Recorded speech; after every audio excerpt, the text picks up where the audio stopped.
And welcome to Jedi and the Mailman, show where two old friends aim to deliver the best Star Wars talk in the galaxy. That's Jimmy the Jedi, Jimmy the old guy Jedi. No I'm guy Jedi. Mike the older guy Mailman.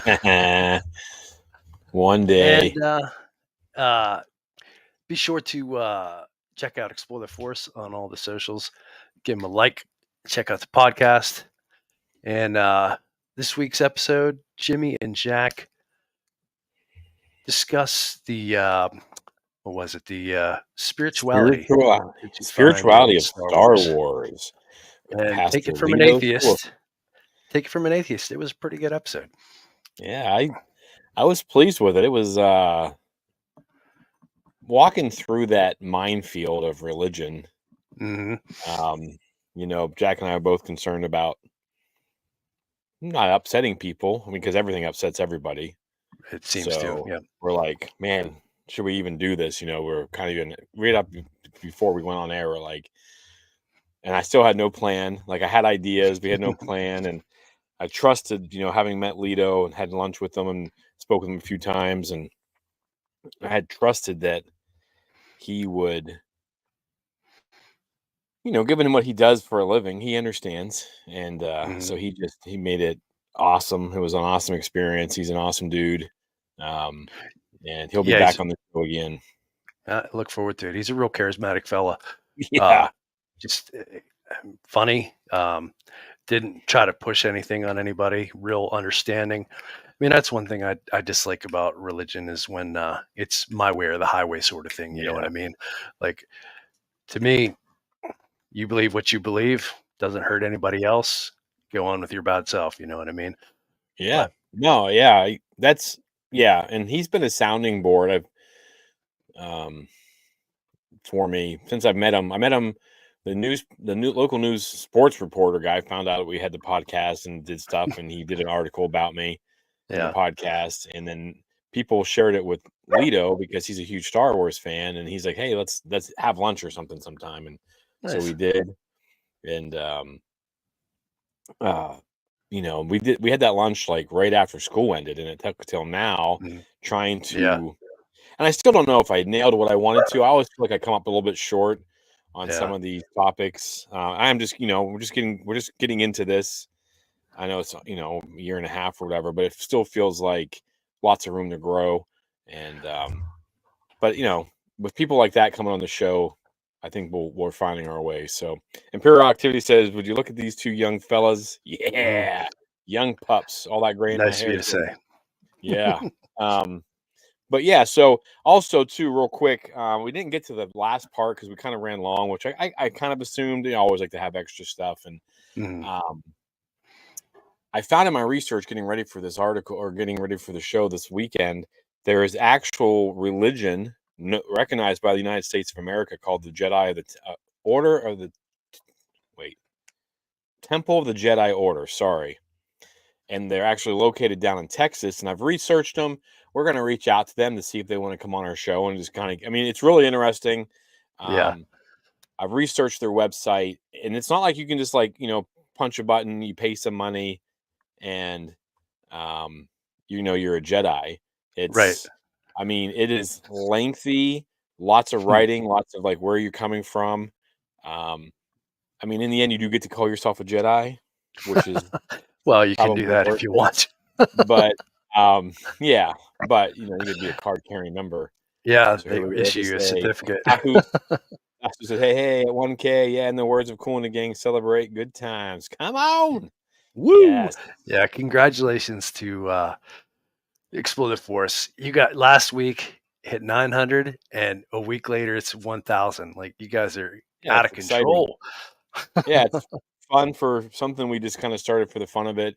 We got a long way to go before we can make a difference or anything like that in the positivity of Star Wars, but one step at a time. So we're pretty excited for it. Yeah. Well, I find it quite interesting that around the time we started this show, your popularity just skyrocketed. Hey, coincidence? It's gotta be the mailman. Yes, I think the mailman. Gotta be the mailman. So, I'll tell you the truth. We have this one reel on our Instagram that's at like 750,000 views. Wow. And well, I guess it's probably like closer to 730 right now. But like on Monday, it was like 702,000, and Jeez. today it's almost to 730. And it's How do like you it just how keeps. do you hit the jackpot like that? Like, Well, we haven't been able to come close. We got yeah, 300,000 on another one when, unfortunately, when um, James Earl Jones passed away. We did that little yeah. clip from when he was on Big Bang Theory, and they Oh, knocked yeah. on Carrie Mhm. Fisher's door. It was pretty, it's a pretty funny scene. And yeah, but man, we've had a couple like 20,000, 40,000, but most of them are like in the low thousands or even hundreds. Yeah, I made that one today, yeah. and they only had That's a like good one. 100 views, and I was like, oh come Well, on, like so I took it it's down. early yet. I reposted it this evening. I had to Uh-huh. take it down and repost it. So if you see it again, give her a like there. Will do. But I think it's a pretty funny one. Yes, So it that brought a is smile just to my kind of face. I enjoyed that. so. So everyone who watches it all the way through gets a kick out of it. Yeah, So he it's can get good. past the fact that I'm writing Star Wars fan fiction down there. So, but yeah. Anyways, Mike, how was your week, man? Busy, really busy, man. I did have a holiday this week, so I got an extra day off, but uh yeah, What just holiday? Indigenous Peoples Day or Columbus Day, whichever way you want Oh to celebrate it. yeah, But yeah, we get all those holidays off, but that's sweet. we paid for it, before the holiday, the Saturday before the holiday, we just got absolutely slammed.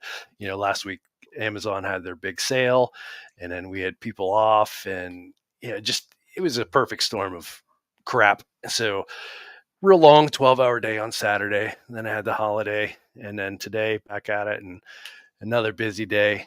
But the weather's good, so that makes things Yeah, much nice. better. So, and the paychecks at the end of the week when I get my all that overtime, yeah, I can't beat Those that. Republic credits. Yep. But Gotta love them. apparently there's some sort of election or something coming up, and these people just keep sending out stuff, and it's I have no nuts. idea of what you talk about. Mm, I just So deliver it. I don't know. yeah. We got Cole Troopin over at on Instagram and Noisy Morning. That's a fun some fun Yeah. handles over there. Thanks for joining us on Instagram over there. If you guys want to chime in on the topic tonight, um, feel free to. I think this is a good one. I'll be Yeah. honest with you. The more I read this, the more I kind of got annoyed. But Yeah. we'll get into that. So, um, Mike, you want to tell everybody what we're going to do tonight? Sure.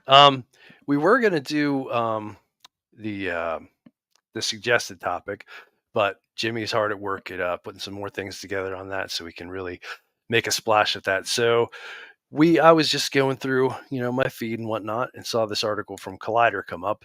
Do you have it handy there, Jimmy? What was it called? It's called 10 valid.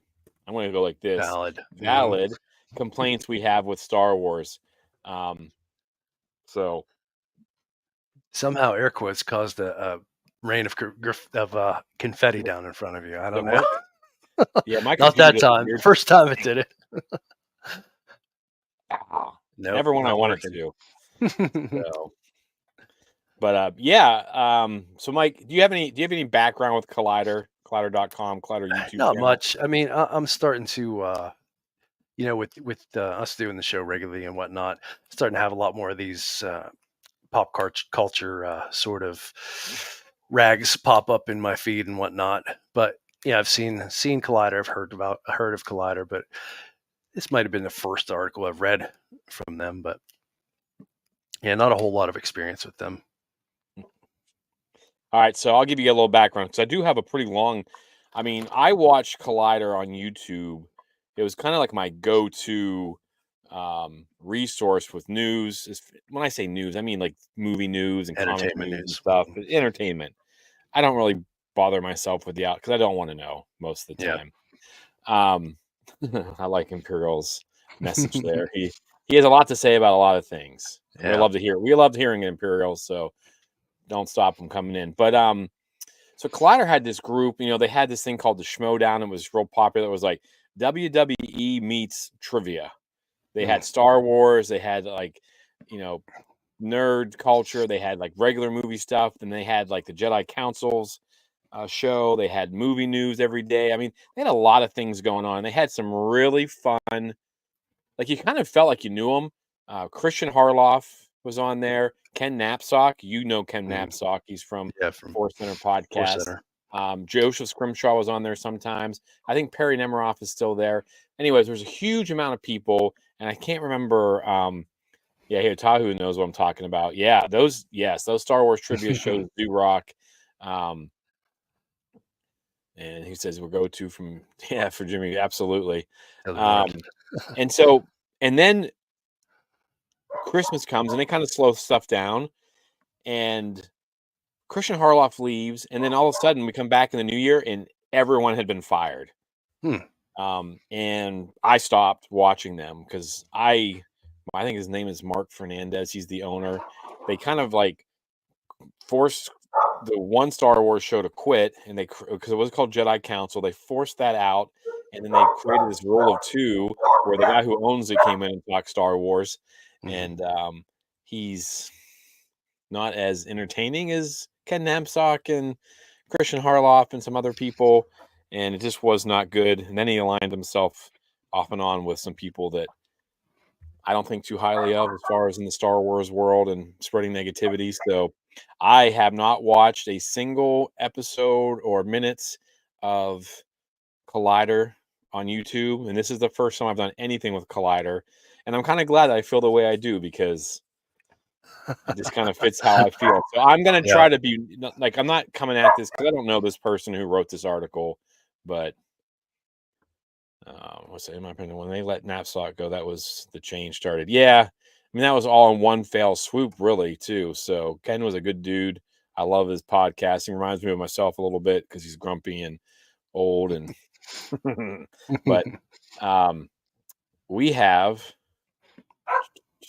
Nope, that's not what I want to do. I keep doing this wrong. Share screen. So we've got this for us today. We're going to cover Collider. I'm going to take this down. Maybe. I wish there was like a better screen for me to do all this stuff with, but One day whatever. you'll get good at this. Yeah, 10 valid, and you'll see I put it in quotes Valid. because Hmm. complaints we have with Star Wars. This article was written by Lucas. I'm going to butcher his last name, not on purpose. Clover Dance hyphen Dick. And he writes this article. I'm just going to read off this first part, and then we'll kind of start diving into things. But it says Star Wars is a franchise brimming with life and rich stories, from the classic original trilogy to the new expanding universe. The saga is known for its wondrous world, good versus evil themes, and a mix of sci-fi and mysticism. While there are many great things about Star Wars, no franchise is perfect or above a bit of criticism. Being at nearly 50 years old series, Star Wars decisions have resulted in a unique list of complaints from its fans, big to small. In fact, Star Wars has never been without complaints, but recently more and more criticisms have emerged. While not all of them are fair, and many are rooted in biases that have noted nothing to do with the project's quality, many of these complaints are valid and understandable reasons to criticize Star Wars. Each of these 10 complaints can either be broad or specific, but it must be common and have validity behind it. From lazy writing to annoying characters, Star Wars has many valid complaints. So that's what we're talking about today. Their complaints. Any thoughts before we dive in? I mean, no, I just we'll just take these valid complaints one at a time. I think All I right. I don't have a real overall. Yeah, let's just go one at a time. All right. So number 10 is reliance on nostalgia. And one of their things was this scene right here. So I'm going to play it. I hope you're still paying attention because now I'm going to tell you the most important.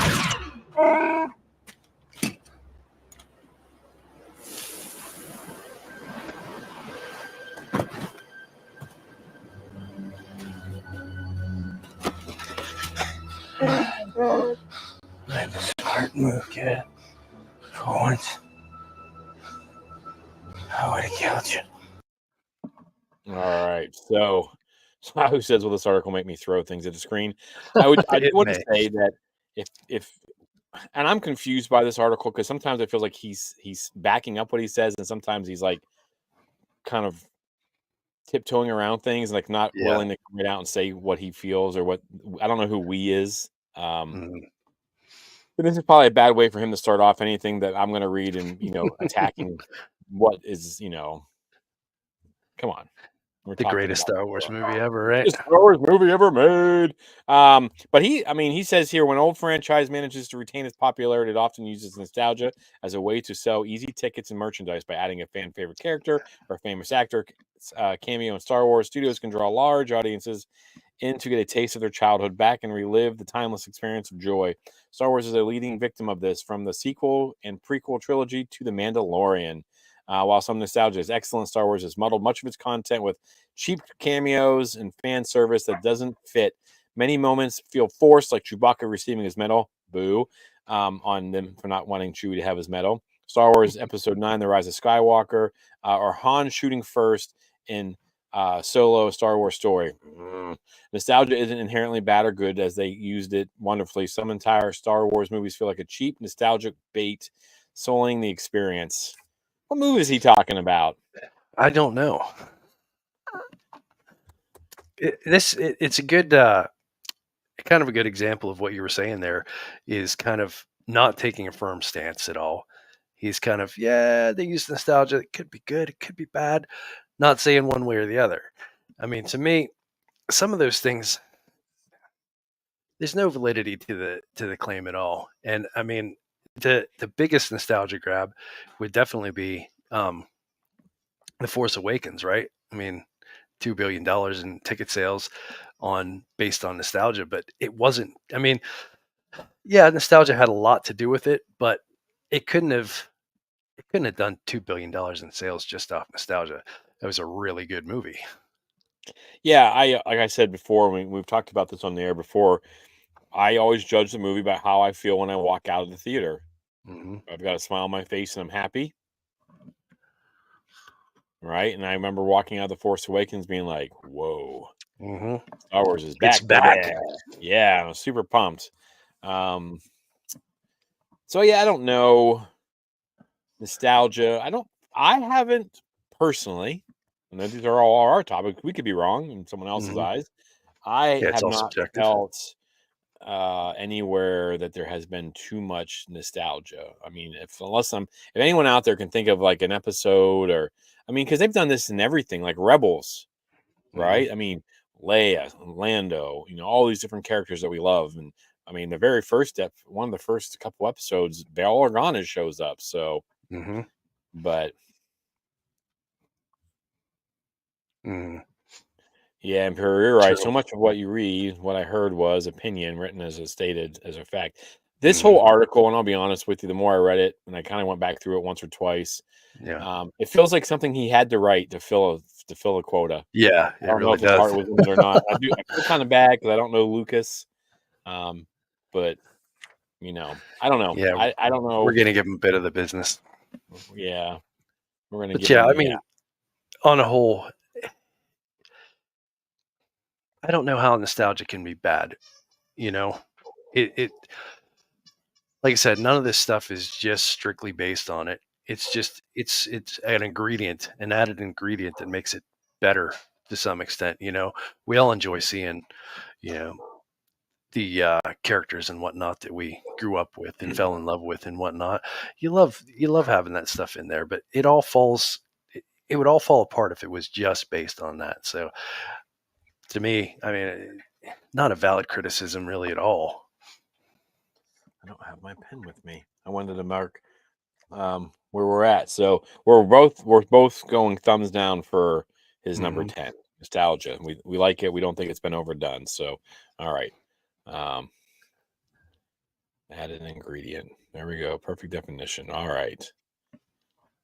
So let me see. Let's go on to number 9 while I figure out what the hell I'm doing as usual. Share the screen. Bam. Share. All right. So we got number 9. Jar Jar Binks is his 9th biggest complaint. And in this one, he says, remember back in 1999 when fans around the world gathered with glee to watch Star Wars Episode 1, The Phantom Menace? Decades after the original trilogy ended, this movie was the year's biggest event. However, it was met with overwhelming criticism from fans and critics alike. One primary reason was the fun-loving, goofy, and clumsy Jar Jar Binks, a Gungan from Naboo meant to make audiences laugh. While fans have let up on their hate nowadays, the consensus is still that Jar Jar Binks was overused and annoying. Kids may have found him funny, but this obnoxious alien nearly made the movie unwatchable. For fans excited about re-entering the Grand Galaxy as a light-hearted franchise, silly characters are essential to Star Wars, but there is such a thing as too much. Jar Jar Binks' screen time was a lethal dose for the Phantom Menace. And I'll just give you a little taste of an EOP one. So, Jar Jar Binks. It is absolutely crazy to put one character as a reason why Star Wars isn't great. You know what I mean? Like, if it was the main character, I could see it maybe. Yeah, but granted, Jar Jar, he's a bit much. I remember, watching the when he first came on. I not a fan. I could have used a lot less Jar Jar Binks, but looking back now, I mean, everybody's perspective on those movies has changed greatly with time, and experiencing Jar Jar in the Clone Wars cartoons and whatnot. He's not that bad. Some of those cartoons, some of those Clone Wars cartoons where he was, a main character and were great. Were great episodes. Yeah. I mean, he has a couple fun ones. Yeah. It's just a little bit nuts to peg that. And you get a lot of is Jar Jar a racist character? On back when it first no more than the Trade Federation, right. I mean, my goodness, when these characters first came out, like that, those thoughts were the farthest from my mind. You know what I mean? Like they're aliens that they've picked a voice and applied to them, and yeah, I guess if you look deep enough, there's some racism there, but like it's not the first thing that comes to my mind. You know what I mean? So yeah, and sometimes I wonder if it's not in George's mind if it was racism, but if it was like trying to bring more people into Star Wars. I mean, it's a bad look kind of now with everything being PC, and maybe we should have been more woke, I guess, paying attention to, because it's like when you watch the Bruce Lee movies, you remember that the Red Dragon movie, and he's in there and he struggles with that in the 70s or whatever it was, 60s, I think. And they always want him to play that kind of character with that kind of accent when he should be the hero of the show. So, right. I mean, I see it both ways, I guess. Yeah, for sure. But yeah, I don't know. What are your feelings on the Jar Jar thing? I am not a big Jar Jar fan, right? I don't know who is. I've also never one of those nutbags who like hated Ahmad Best for it. I am the biggest ever since Rebel ScumCon this summer, getting to be around Ahmad Best a little bit and listen to his stories, and got to hear him talk at his own panel, talk to a couple other ones, got to chat with him a little bit. Amazing dude. He came out the other side of everything. I mean, people were dedicating websites to hating him because they didn't have the ability just to do it via and that's a lot of work in the 1990s and early 2000s to create a website. It's not like going to wix.com today and like, bam, I have a website. So, yeah, I mean, I think he's fine. I'm glad they toned it down. They did. He wasn't well received and they toned him down. But now, I mean, one of the things I was looking the most forward to in the Lego movie or show that came out was Darth Jar Jar. So, I mean, do I want a Disney Plus show of Jar Jar Binks? No, I do not. Absolutely not. Do I want to see him again in live action? Yeah, I'd be all right with it. And the right dose of Jar Jar is fine. Yeah. He's the comic foil, he's the the laugh track. He has a tragic ending too, because if you read the Aftermath series, they never really come out. I don't, and it's been a long time since I've read those. I'm not sure they ever say it's specifically him, but he's basically just a clown in a town juggling and like just kind of broken. Yeah. He's like, ouch. Hmm. Like he's a hero, like the Clone Wars built him up, and I mean, I know he's a knucklehead, but he's a Bombad general.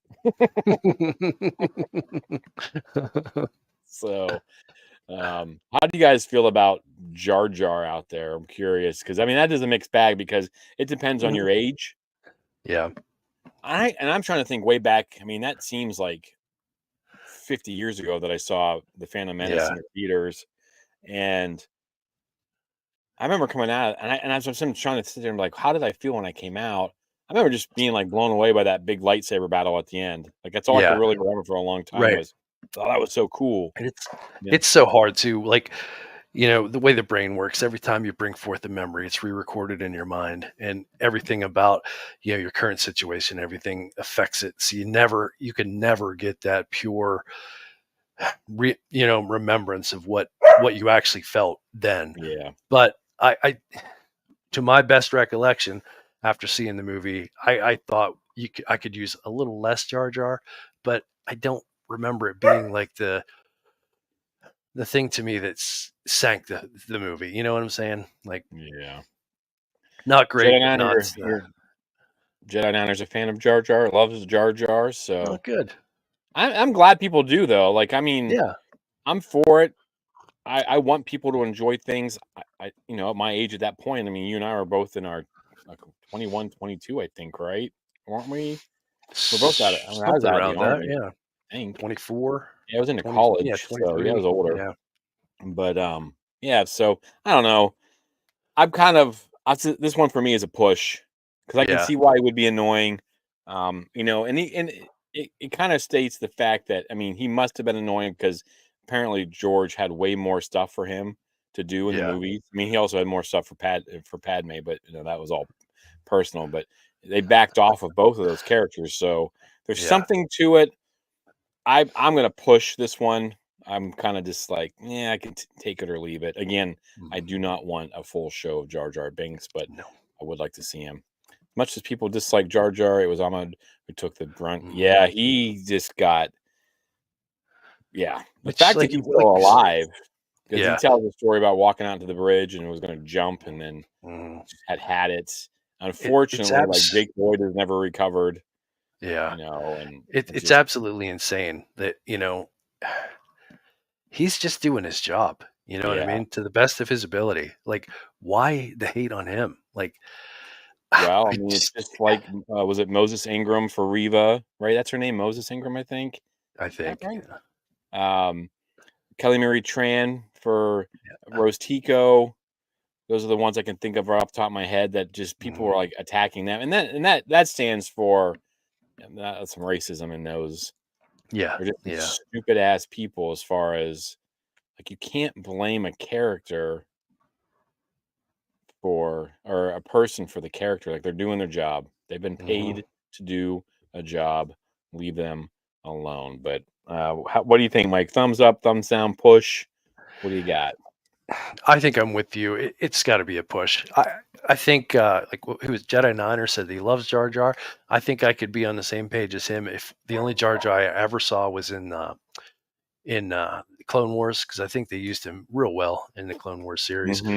And but yeah, I mean, like I said, coming out of the movie, definitely remember thinking a little bit too much. But yeah, I can't say that one character, one side character, the comic relief is, it's the terrible thing that Star Wars is doing. So yeah, I'm with you. It's a push. Too much. All right. that DOP man cracks me up.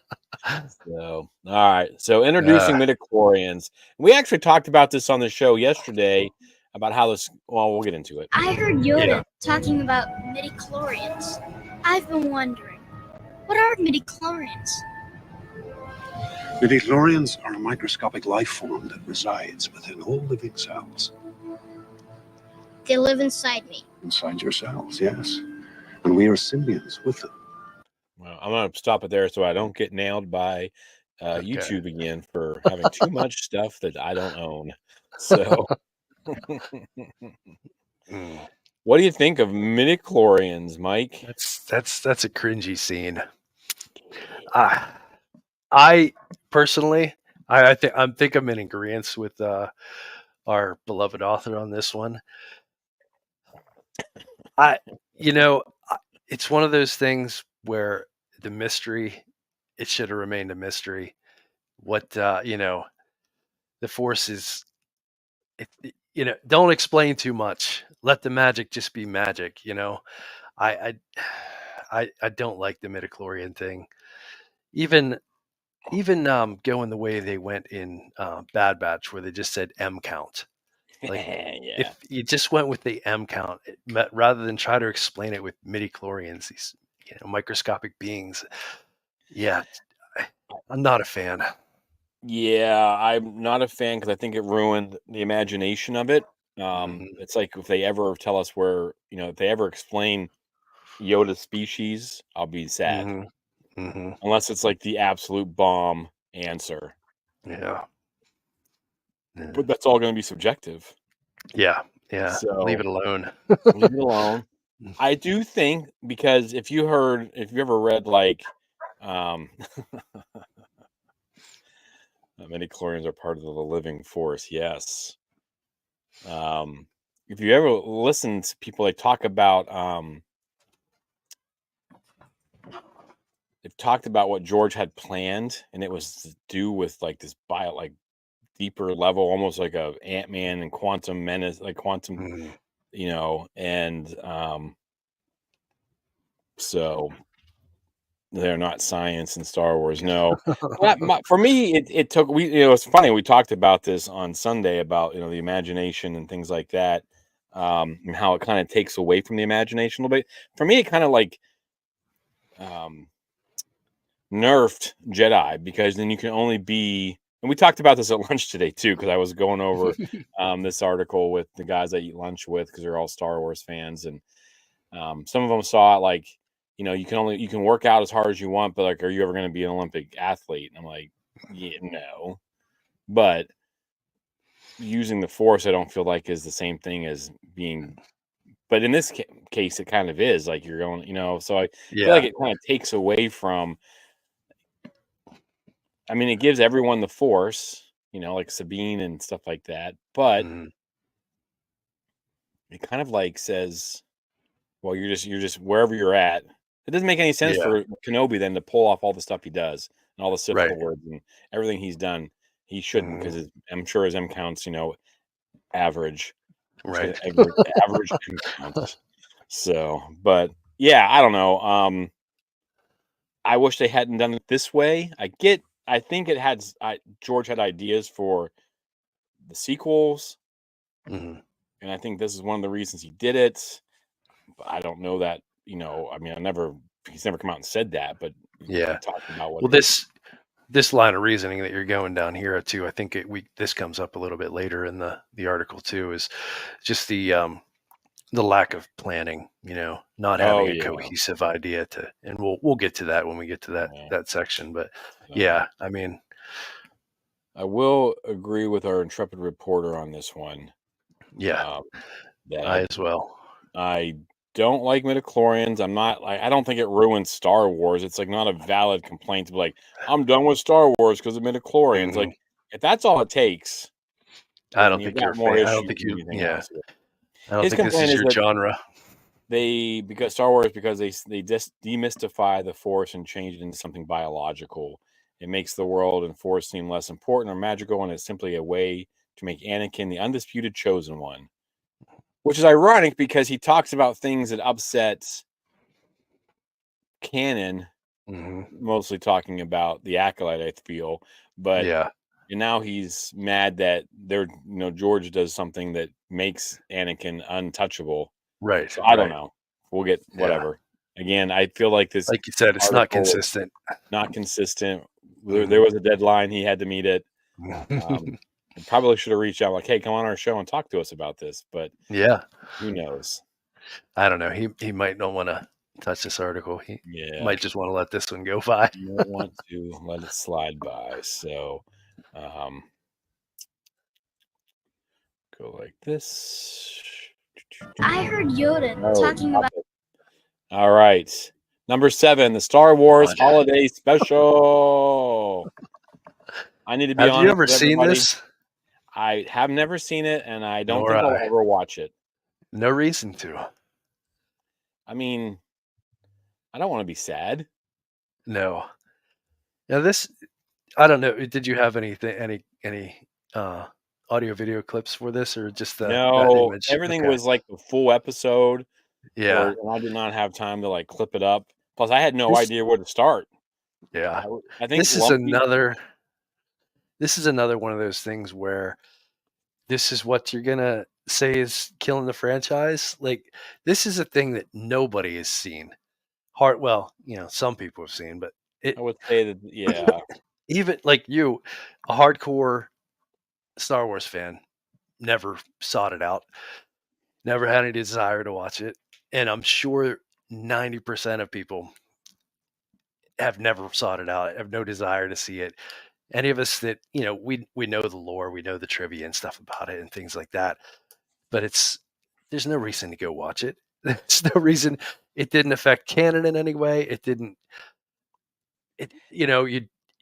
Even though you missed it, it didn't make the movies any less. Like, there was not. It didn't connect with anything else. It was just this one-off thing, this crazy thing that they did in the 70s that had nothing to do with anything else, and it's not dragging the franchise down. Yeah, I mean, what does he say? I mean, there are some things that have been pulled from it. I mean, of course, we know we get Boba Fett here, and we get Life Day, which has been, especially in the Lego stuff, and they've made mentions of it. So it has been. It's not canon, but things from it have been brought in. So I mean, but that's like Dave Filoni and Favreau like showing it love and being like, hey, like the blaster that Mando has, that's from this. It? But yeah, but there's not.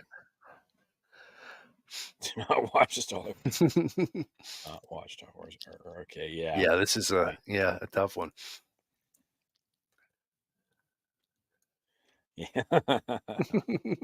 Yeah, he doesn't really have. He says it's Christmas special where Han and Chewie travel to Kashyyyk to celebrate Life Day, delivering a festive special in the Star Wars universe. It would be an overstatement to call the Star Wars Holiday Special the worst piece. It wouldn't be an overstatement to call Star Wars Holiday Special the worst piece of media under the brand name, since it isn't canon. It's not major stain on the franchise, but its existence is a valid complaint. I mean, that's okay. Yeah, it has gotten to the point where the movie is so bad it's good, which I think that makes it fun. But fans have to wonder what they were thinking with the holiday special. The film was full of inappropriate jokes, poor writing and acting, resulting in an overall weird experience. I think they were just throw stuff in there, trying to give people more stuff. It didn't go well. Nope. Whatever. The Stuff You Should Know podcast, they did a whole episode on the Star Wars Holiday Special, and that's where I got most of my information about it. They went over it well enough that I don't feel I need to watch it. I've never even, I mean, we had talked about it one time, like doing, like all of us watching it when we first started, and Taylor and myself and Jack were like, it was not my idea, and they're like, hey, let's watch the holiday special. I'm like, you know what? Go ahead. I'm gonna miss my first episode. I haven't, I haven't missed an episode yet, but I think that may have caused me to have to take a step back. I don't know what it is. Like, I don't want to watch it. Yeah. And it's a weird. I'm with you. I mean, there's nothing compelling about it that I need to go out there and search it out and take a look at it. No, although I don't know, if we were funnier folk, it might be fun to have like a watch party and play it and comment on it as we went along. But yeah, maybe. But so not a barrel of laughs. So yeah. screen. Here we go. Tahu says, oh, wait, you can't see it. I'll bring it back up. Oh, there it is. Yeah. This calls for a watch party. We can suffer together. Oh, I would need to probably have something else besides water in my cup if I was going to sit through. Maybe next Christmas. This Christmas we got we have Skeleton Skeleton Crew coming around, so maybe next Christmas if we're hurting for content. Number 6, most noticeable in Star Wars. Okay, so rushed pacing. Pacing is ever-present problem in TV shows and movies today. Star Wars isn't exempt. Pacing is how fast a plot moves the story, whether it takes time to develop or speed through. Star Wars movies have always been quick, rushing through events to get fans to the next entertaining moment, which is precisely what made it famous in the 1970s. However, there's a difference between a quick and a rushed pace. The two main examples are the sequel trilogy, Star Wars Episode 3, Revenge of the Sith. The Rise of Skywalker has an unrelenting pace that only gets faster. I think it slows down. Brushing over details and expecting fans to put together an incoherent mess. Revenge of the Sith mainly rushes the ending, forcing Anakin's descent into evil and leaving fans unsatisfied with the trilogy that was supposed to show Anakin becoming Vader. When the plot rushes through these, it can ruin the entire movie, making it more than a valid complaint. The fans see an occasional Star Wars project. So rushed pacing. Yes,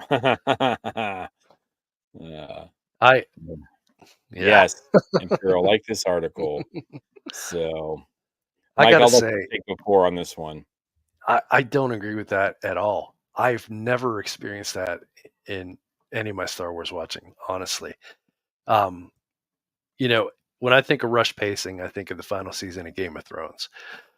Yeah, that whole time you're watching that show, like a trip from the wall up north to any of the kingdoms down south takes months, and then in that final season they're just flying dragon back everywhere.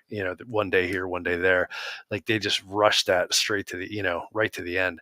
That was the most the most rushed season I've ever seen in my life, and I can't say that any Star Wars that I've ever watched has felt like that. Maybe if I went back and had this article in mind and was really looking for it, maybe I'd find some things, but I'm just going off my experience of watching the movies.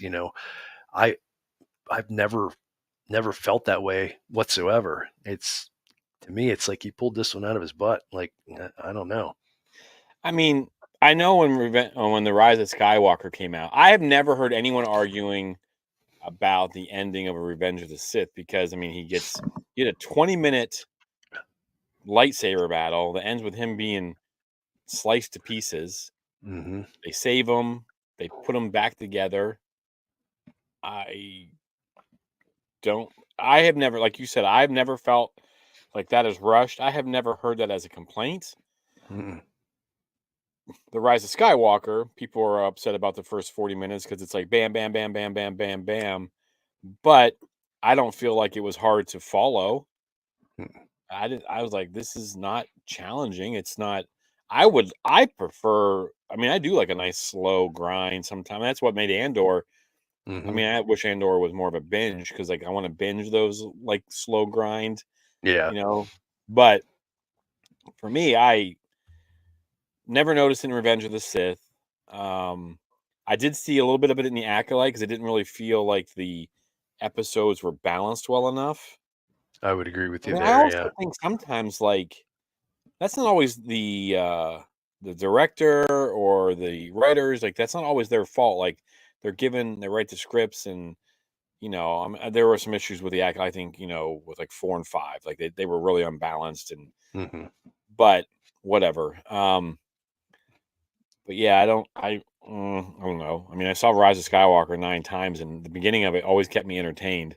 Yeah. I did feel like, I remember thinking like, wow, this is moving quick. Like, what's all going to happen? But I was never to the point where I thought, well, this is ruining the story. Right. I haven't felt that. I don't know. I didn't feel that in the Acolyte either. I just thought, I'm like, oh, I wish they would have like combined this and given us another episode to maybe expand it. But it still told the story it wanted to tell. So I'm going thumbs down. Yeah, I'm with you. Like I said, I I don't get that one at all. So, but yeah, I don't know. All right, we'll share that real quick. Take down. All right. Uh-oh, here we go. Undermining previous contents.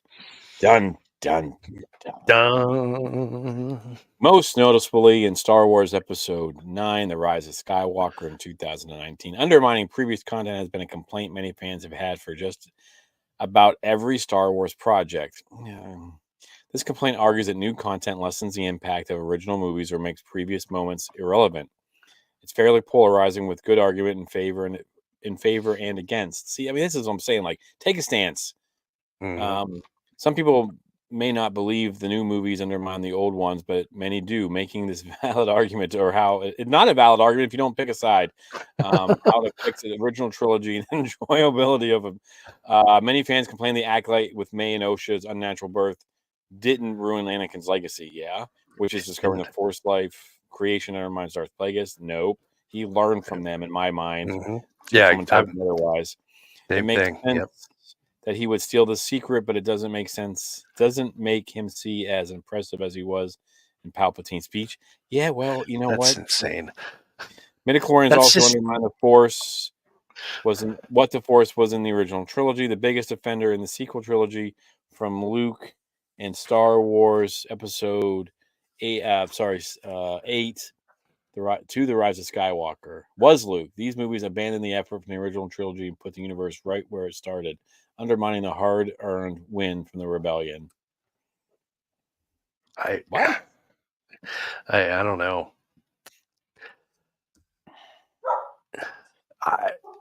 What? Yeah. I just all right. I want to write for Clatter if this is the kind of stuff that I can pump out. No kidding. I could write that on the toilet. I mean, I'm not trying to, it's tough when you put yourself out there. People are going to criticize. We've been fortunate. We're making a show out of it. I mean, yeah. So, but I just, yeah, I don't know where he stands in any of this, or if he's just like right in the middle, sir. Right in the middle. He's just walking around the office like, "Hey, what don't you like about Star Wars?"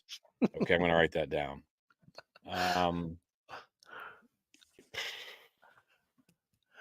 Yeah, I'm with you. On the Acolyte and the Plagueis thing, I think that brought. We didn't get the complete story, but I thought that was going to bring more clarity to it. Yeah, so did I. Yeah, this is where Plagueis found this secret, and he passed it along, and that's how we get Anakin. Boom, bang, boom, bang. I don't see how it undermined anything. It explained, and it's like with the midichlorians, sometimes the explanation is too much, but in this case, the explanation was valid and needed. Maybe it doesn't take away from the story; it adds to the story. All right, Darth Plagueis is probably one of the best books that's not canon. It's beautifully written. I really wish even if they brought it into canon, it does not change because of the Acolyte. They don't ever really dive into it as much as people. I think people's headcanon sometimes gets pushed into what they think is real. And in Palpatine's speech, he doesn't say, well, he created it all on his own. He's the only person who ever figured it out. And nobody and nothing has helped him along the way because he is the wisest of the wise. He took this, and from what we understand, like, my headcanon with the witches is they all work together. Mother Anastasia helped him out. They had that life, that tree or whatever, that Virgence, that was the Virgence or whatever. And they showed him that it's possible. And then it just shows you that he's more powerful than a coven of witches and a divergent in the Force because he's able to do it. And we still don't know how he does it. Maybe how does he do it? We don't know. And so, yeah, seldom does anybody come up with an idea just on their own. They build on things, previous. So yeah, this is another just crazy one. All right, thumbs down. Thumbs down. Looks like Imperial's in the same place with us. as far as his frustration level for this article. It's, you know, it's good. It's good. It's good to get out there. But, you know, Collider's a big presence, and that's frustrating to me. All right. Plot holes. Here's one. Haven't gone by the name of Obi-Wan since before you were born. Well, then the droid does belong to you. Don't seem to remember ever owning a droid. All right. So I'll gotta stop that short so I don't get nailed by YouTube again.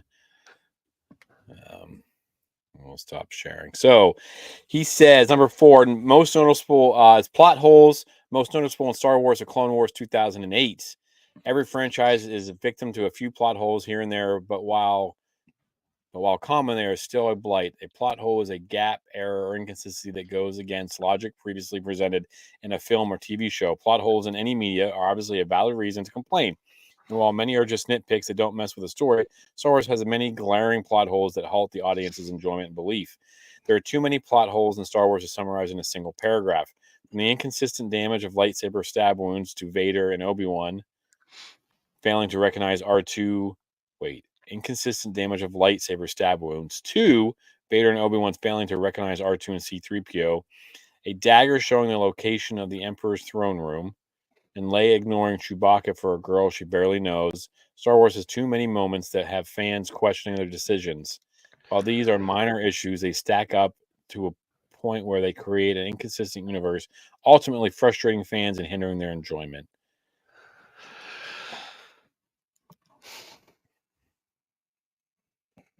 I will say, I will give him credit.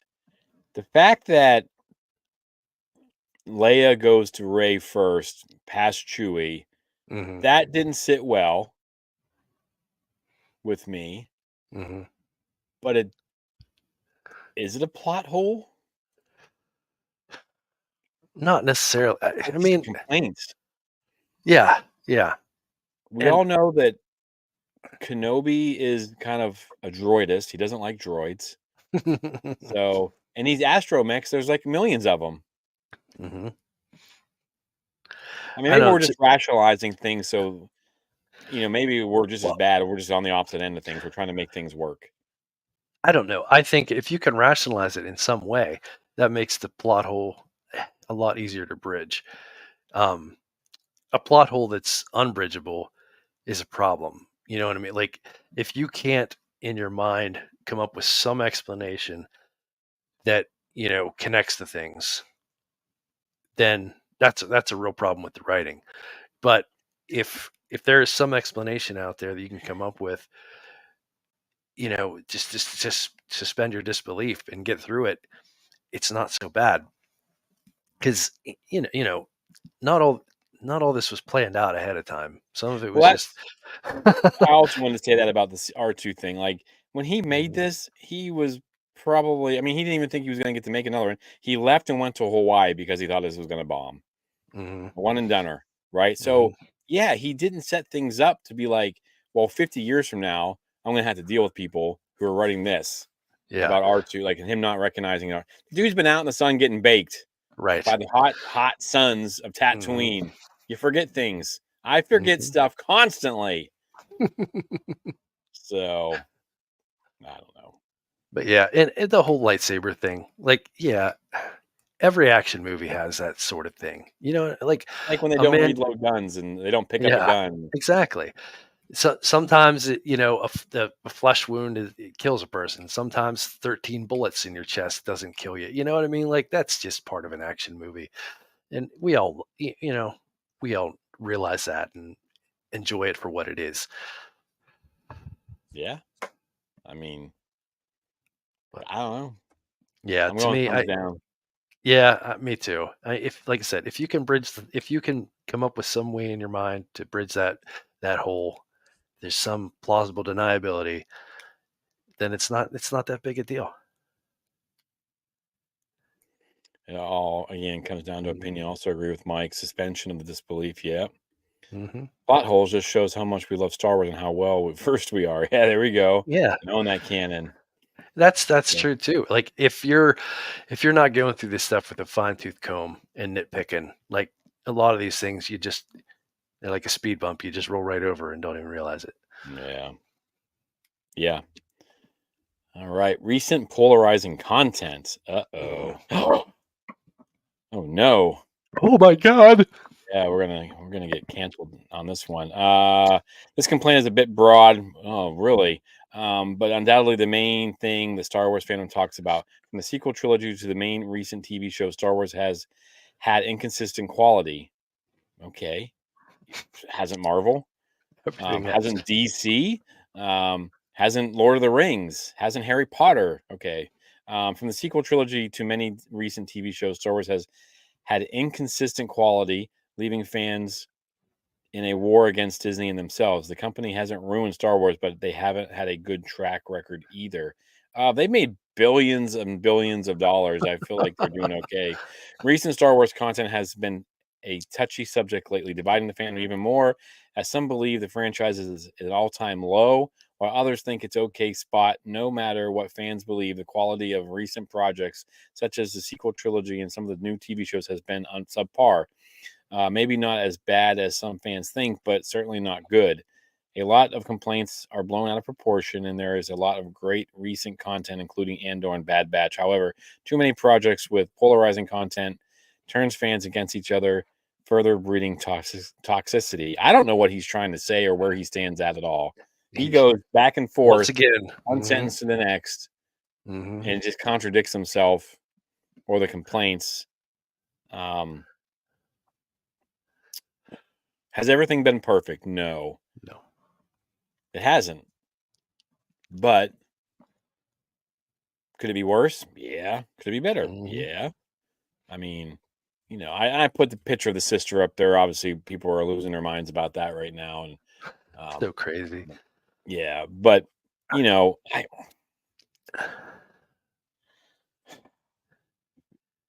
he goes after the acolyte, because of the twins and the sisters, and I don't know, man. This one,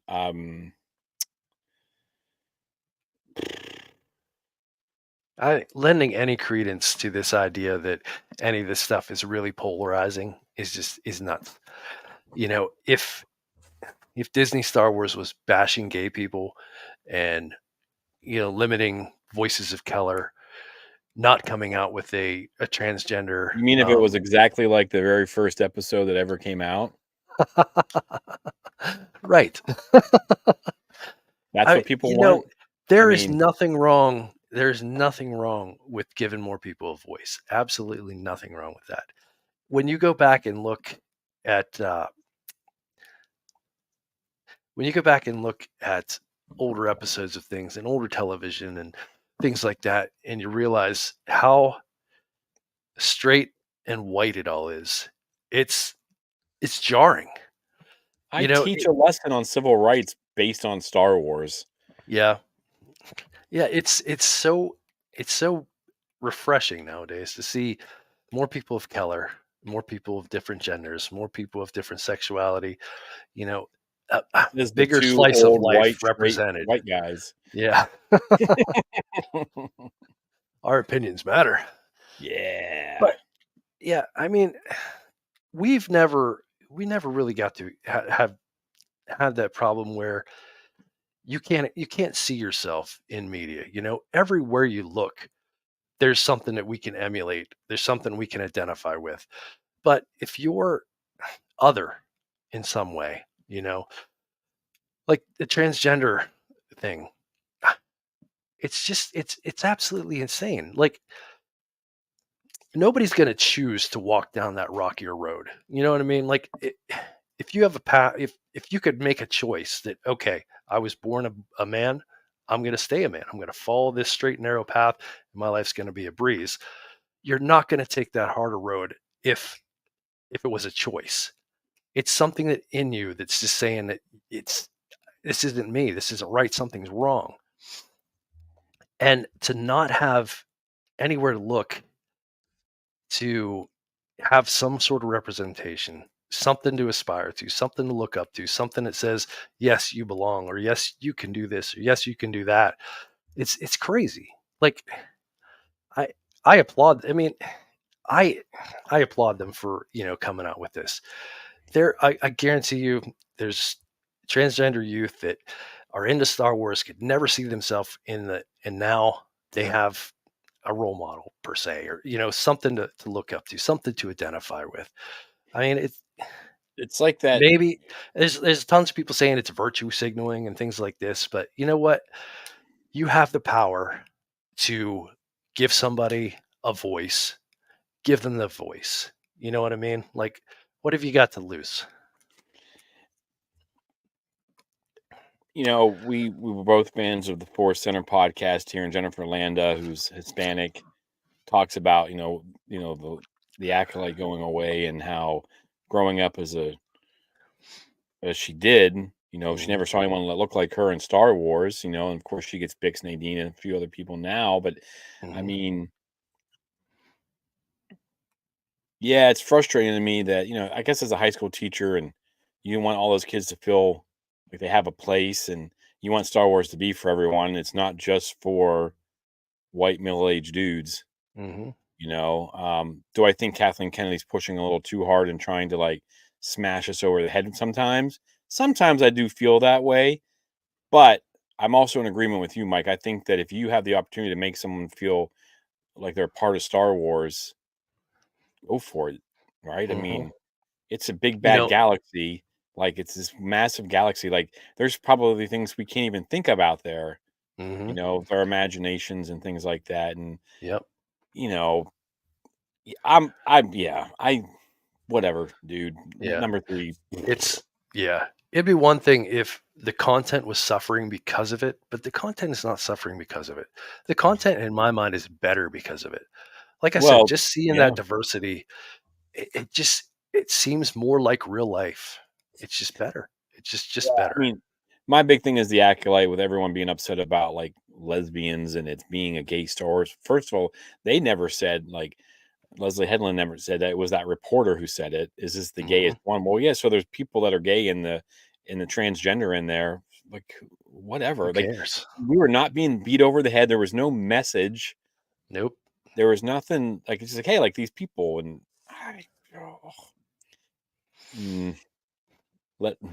okay. Yeah. So I'm gonna get frustrated and say something. So, but this is enough said on that.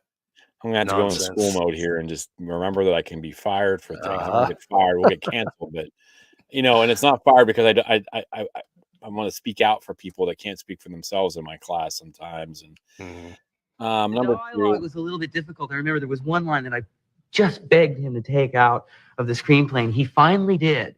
And it's when, line? Yes, boy, I'll never forget it as long as I live. I sometimes dream about this line. It was just coming upon the exploded planet of the Princess Alderaan, and it's totally been blown away. And Harrison says, "Look, kid, I've done my part of the bargain. When I get to an asteroid, you, the old man, and the droids get dropped off." And my line was, "But we can't turn back. Fear is their greatest defense. I doubt if the actual security there is any greater than it was on Aquilai or Soas.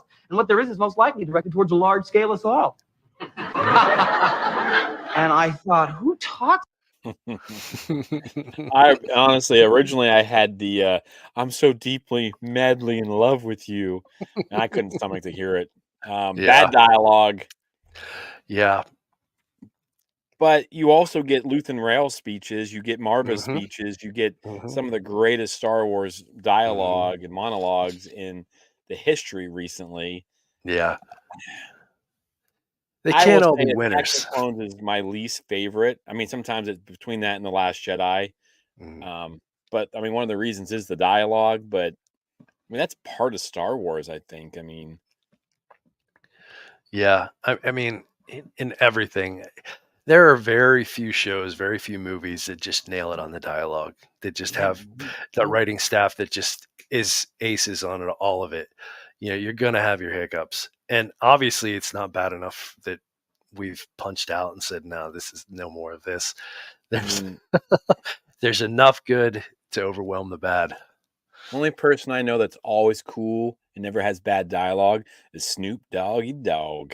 Right? Snoop Dogg's the only guy I've ever seen on TV. He's just smooth. Like, he just everything he says is just smooth, right? Most humans stutter. I mean, professionals, Mike Tirico and all these broadcasters, like they stumble every once in a while, and they trip up, and they're they don't always say the right things, and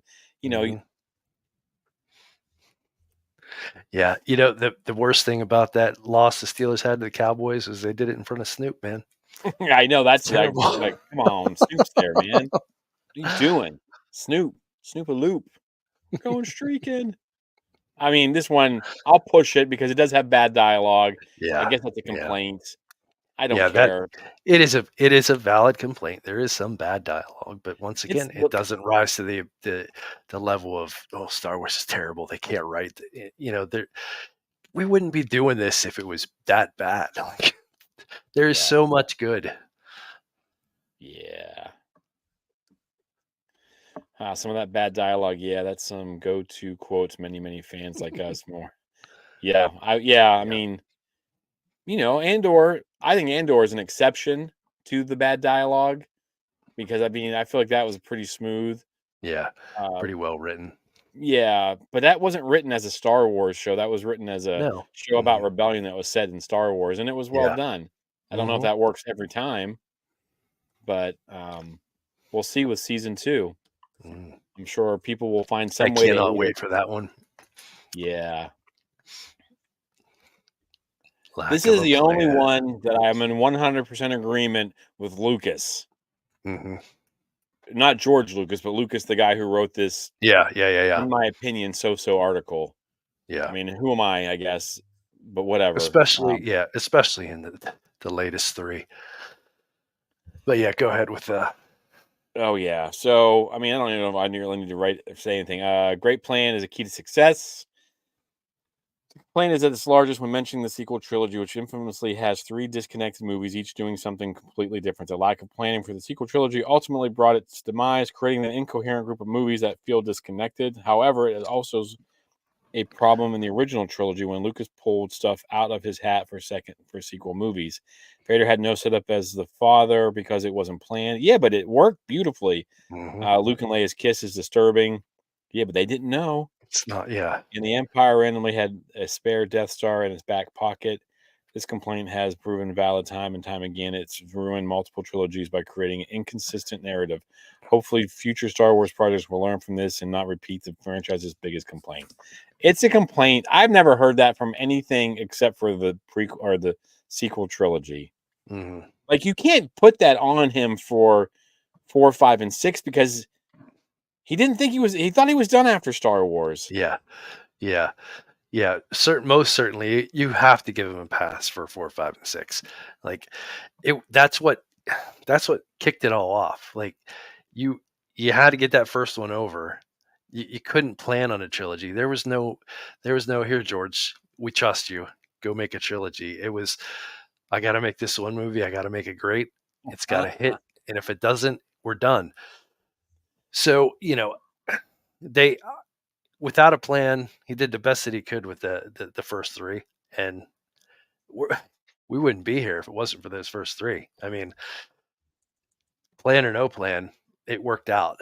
But this is one, like you said, I'm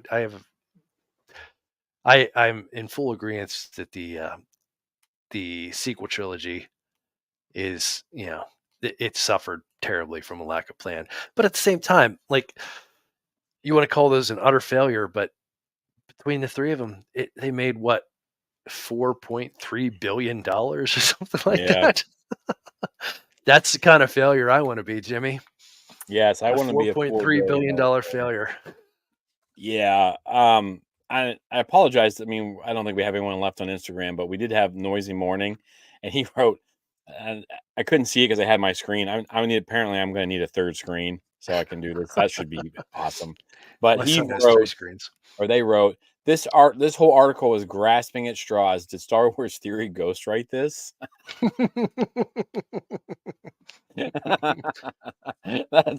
That's oh man, yeah. Sounds like it. But yeah, I don't know. Yes, lack of a plan for that trilogy. It's obvious. It's well documented. I think Star Wars has figured it out. I mean, you look at the High Republic.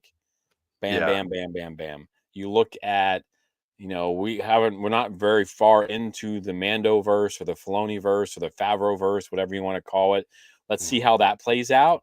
If that's a big hot mess that's contradicting itself and jumping all over canon, then yeah, maybe we do have a problem.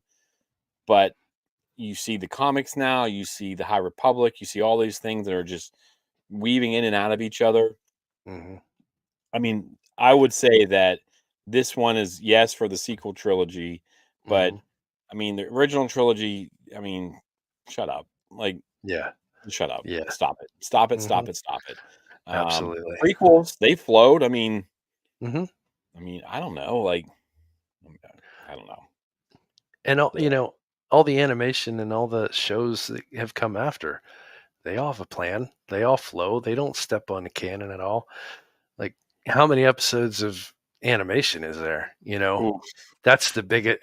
There's more hours of that than there is of movies. Yeah. And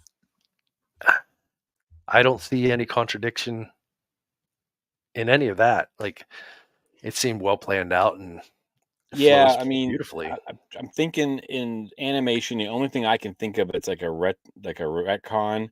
There's one scene, the beginning of the Bad Batch with Caleb Doom, isn't exactly how it happened in the comic books. Mm. And there's one spot with Ahsoka during the Tales of the Jedi, but none of it affects anything. Like, and again, like I think Filoni said too, like this is Star Wars is just people telling the story, and like if you told a story, Mike, of something crazy we did, it'd be different than if I told that story of something crazy we did. Yep. So,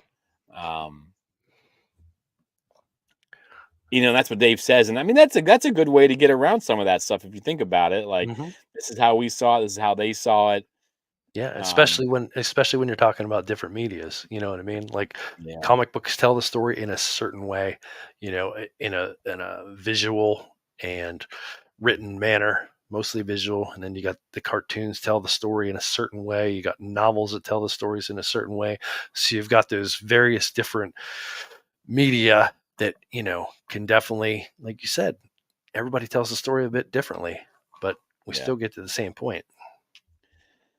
I'm gonna say he has like one valid complaint against Star Wars. 1.5, maybe. 1.5, I think. Yeah, is what we're something like giving him. that.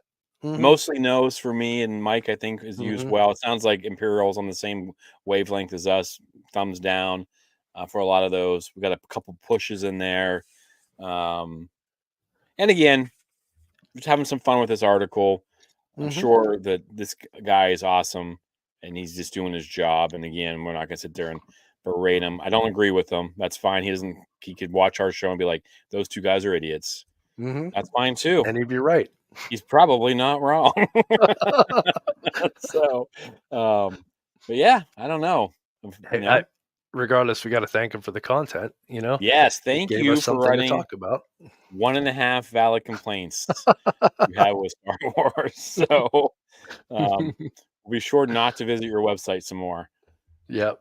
If we do anything out from that again, it'll be Mike who brings it to us. But no, I thought it was a fun article. It's kind of good to dive into some of that stuff and it's like checking it out and looking at it. Again, collider.com, and it's tough writing these things. Lucas Clobberdance wrote it on October 11th, 2024. Collider.com/Star Wars complaints valid. Check them out if you want to. There's lots of stuff on there. So should you. Yes, we went. I mean, this is preparing us for the holiday special some way down one of these days down the road. So here we go. Let's see. We got a couple last things. I've always seen taking any Star Wars that way. What Jimmy quoted, Dave Filoni, they all stories told. Yeah, you got to. And I said, I don't like Attack of the Clones, but whatever. I mean, who am I? 1.5 complaints. Yeah, there we go. But anyways, thanks for everyone. We got some people joining on Instagram here. Phantom fanboys there. I think it's one of Jack's buddies he met at the Echo base. What are you doing up, sir? It is real late over there. People. I don't get it. But thanks for everybody for joining us. Of course, we give a huge shout out to Imperial Activity and Tahoe for being here every week, guys. We really appreciate you. Yep. Oh no, Phantom fanboy. I'm sorry, he's got COVID. Oh no, you got COVID. Does Jack know this? Oh no, might be looking for a co-host this weekend. Mike, clear your schedule for Sunday. I think we're talking Legos Hey. or something. So. Oh, cool. I wanted to bring up a little bit of trivia. I don't know if you've ever heard this story before, but one of the podcasts I was listening to this weekend, Wait, Don't Tell Me. It's the NPR game show podcast. I don't know if you've ever listened to Wait, Don't Tell Me, but it's fun. But they had Eric Idle on this weekend. Okay. And Eric told a story back in the 70s when they were shooting Empire Strikes Back. Carrie Fisher was actually renting his house. So one weekend, Eric was back in town and they had a party at his house. Eric Idle, all the Star Wars cast, and the Rolling Stones just happened to be around the way at Abbey Road, made their way over. So just a rager of a party, and they all um, they all blame Eric for ruining a scene in The Empire Strikes Back because of that party. It's apparently the scene where they meet Lando. That scene was ruined because they were all up until 6 a.m. at this party at Eric Idle's house. Awesome. But I'd never heard that story before. I thought it was pretty funny, so I thought I would share it with you. The Phantom fanboy says, "Yeah, the entrance to Cloud City, they were coked off their blanks." Yeah. So, yeah, I've never heard that. Phantom fanboy has heard it. Well, there you go. It was the early 80s. I mean, I guess they were filming that in the 70s. So, I mean, it sounds late a par for the 70s. course, but that's a fun little story. I'd never heard that one before. That's awesome. Yeah. So, but all right. I told my wife it'd only be an hour. So that I lied. But yeah, it always goes longer than you think. Yeah. Anyways, again, big thanks to everybody. Really appreciate Phantom Fanboy. I hope you're feeling better. Again, we're live at 8:00 Central Standard Time every Tuesday, all the way up through the Skeleton Crew, and then we'll be a little bit later than that because we're going to watch Skeleton Crew and then hop on and talk about it. Have they said what time it's going to come out? Like, I know they usually come out at 9. Yeah, I'm assuming it's with the this same being thing. Yeah, with this being a family show, you think they'd put it out a little bit earlier, but I haven't seen a Yeah, release I don't schedule know. yet. No, I haven't seen a time release yet, but I'm assuming it's the same. So, but yeah. But anyways, yeah. So be on the lookout for some stuff coming from social media about hopefully next week's topic. Yeah. And it'll be a fun one. Put a lot of thought into it. It better turn out good. Yeah. A lot of thought into a lot of things, and they are usually average. Yeah, well. So, hey, that video you put out today was great. Yeah, that was fun. Yeah, if anybody hasn't seen it yet, check out the Explore the Force Instagram. Check out Jimmy's little unboxing video. It's good fun. Yeah, we had a good time making it, Molly and I. So, but yeah. All right. Well, I want to say good night to everybody. Mike, awesome talking to you. Thank you all for being here. And I'm sure you and I will text about Steelers and Star Wars tomorrow. You know it. All right. Everyone, have a great evening. Peace. Have a great week. We'll see y'all later. See ya.